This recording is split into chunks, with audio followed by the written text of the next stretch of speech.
মেহেরপুরের মুজিবনগরে অস্ত্র ও গোলাবারুদ সহ মহাজনপুর ইউনিয়ন যুবলীগের সাবেক সাধারণ সম্পাদক আরিফুল হককে আটক করেছে যৌথ বাহিনী। শুক্রবার রাতে নিজ বাড়ি থেকে একটি পিস্তল, ম্যাগাজিন ও 2 রাউন্ড গুলি সহ তাকে আটক করা হয়।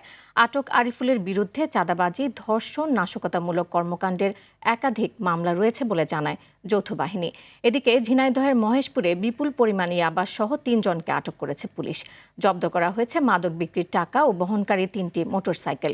শনিবার সকালে উপজেলার যোগীহুদা গ্রাম থেকে তাদের আটক করা হয়। কুমিল্লা সদর দক্ষিণ উপজেলা থেকে বিপুল পরিমাণ অবৈধ অস্ত্র, গোলাবারুদ সহ নাজমুল ইসলাম শামীম নামে এক চিহ্নিত সন্ত্রাসীকে গ্রেফতার করেছে যৌথ বাহিনী।